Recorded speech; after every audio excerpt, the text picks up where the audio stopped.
Hey everyone, this is Jonathan. It is May 19th, 2021, and so today I wanted to do a real quick video talking about May 18th, 1896.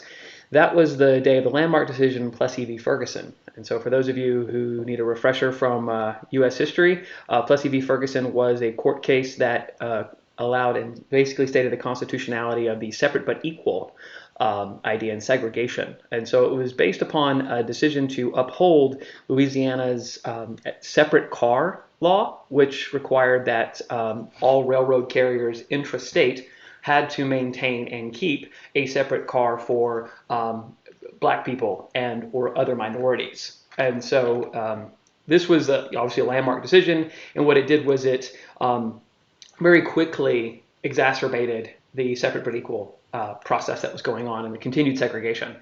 And we think about like Brown v. Board of Education as potentially overturning that in 1954, like about 60 years later. However, if you start thinking about that, how quickly Plessy v. Ferguson permeated through U.S. society. And so the reason I want to talk about it today is really Plessy v. Ferguson was very quick. The decision came down after about a month of arguments. The Supreme Court stated it, and then within a couple of years, the separate but equal and segregation in schools were going up. Things were being created and built, and the idea of creating this separation and being okay with this separation that led to things like redlining in city districts and obviously schools, but also in the different levels of healthcare and creating separate polling locations, which then further exacerbated the Jim Crow laws in the South and things along those lines. It really did create this sort of dynamic. It also opened the doors for things like the Chinese Exclusion Act and other things that were already in place, but allowed them to be reaffirmed and saying, like, you can't actually become a citizen because of this. And so there was a huge list of things that were immediately implemented on the foundation of Plessy v. Ferguson. You fast forward to 1954, and things have been in place for decades. And then you have Brown v. Board of Education, which basically said separate but equal is inherently unequal and therefore unconstitutional.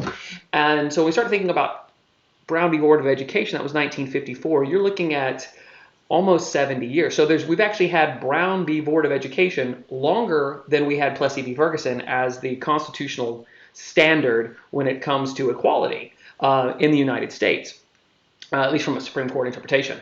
And yet we are still undoing all the things that were exacerbated by Plessy v. Ferguson. And so the reason I bring this up in kind of the main point of this is to talk about the idea of systemic and implicit bias, subconscious bias, the way that we set up and do things, like how permeated it is within our society. So if you start thinking about that, within 2 generations, this was the law of the land and everybody was doing this. And then we still are continuing to sort of untie those things when we think about how different districts and different geographic areas within cities are treated differently. You look at things like floodplains and how those are set up and the damage and what those neighborhoods traditionally look like and what's out there. I mean, you can look at a million different things. You can think about educational systems and how we still struggle with that. You can even go so far as to think about LGBTQ rights and what's going on. So you start seeing how long it takes to undo the damage that Plessy v. Ferguson did. But one of the things I want us to focus on is also how quickly. We're talking within 2 years, they were able to just basically build schools, create this environment, exacerbate this, make this jump. And it was almost like this license to create segregation was really easy. However, the license to remove segregation has been, oh, is it now time? Are we moving quickly enough? And so we think about like, oh, we start moving very quickly.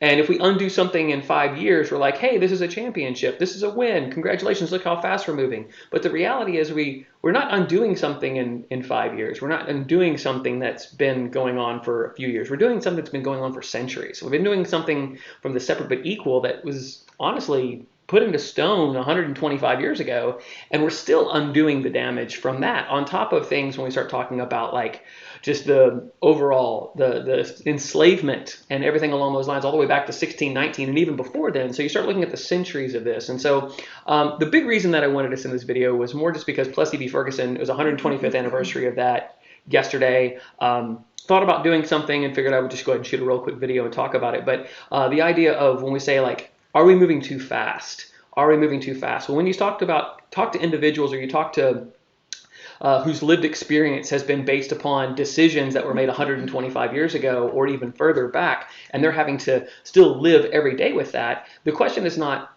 like, oh, look how far like, are we going too fast? Like, why aren't we going faster? And so that idea of constantly having to push the envelope and asking for these changes, that's a big thing. And it's something that we as a organization always have to be able to look at. So I just wanted to bring that up. Plessy v. Ferguson, like, what's the takeaway? Plessy v. Ferguson was bad.